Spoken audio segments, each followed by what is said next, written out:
I remember a time, I got to tell you something really wild that just to finish the story up that I really learned. One day I'm sitting in the dressing room and it's Macho Man sitting in front of Hulkster. They're going up one against each other. Mm-hmm. And I'm just seeing them I'm just seeing them face to face trying to figure this match out, how it's going to be, like the two egos, two great people, but two egos.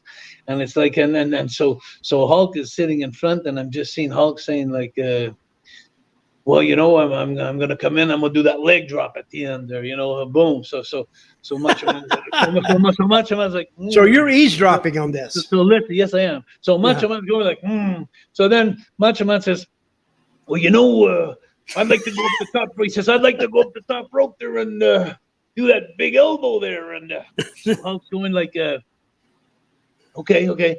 So then Hulk says, I'm going to go ahead. When I come in and hit the ring there, I'm going to do this. I want you to leave the ring, like to get out of the ring there, So Macho Man, okay. So he's going to get out too. So I seen these two guys calling what they want to do.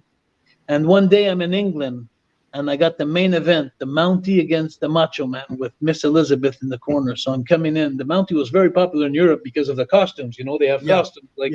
So my character was really over in Europe.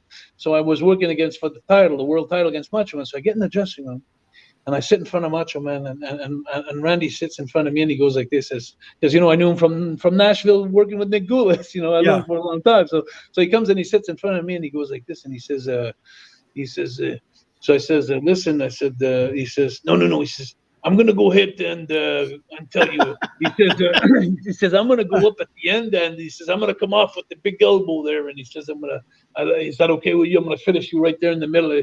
I said, oh. So I looked at him and I says, oh, I was hoping you'd say that, Randy. And I said, you know what, Randy? I said, that part when you grab the guy by the hair and you start running and you jump over the top and you give him a clothesline on top of the rope? I said, I want you to do that to me. And I said, that? And I start saying all the moves, every freaking move that he likes to do. I start saying, hey, I want you to do that to me. I want you to do that to me. And about 2 minutes later, he looked at me and he says, what are you going to do?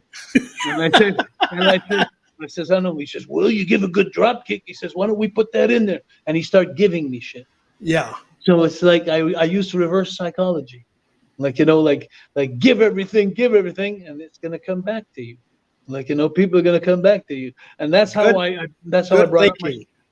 brought up my students in my wrestling school. And so I'm one of the lucky ones because I have all this knowledge of older wrestlers like yourself, Dutch. You helped me a lot too. I remember you helping me too. A lot of guys helped me in the business. And I may have looked stupid at the time, but I was listening. And,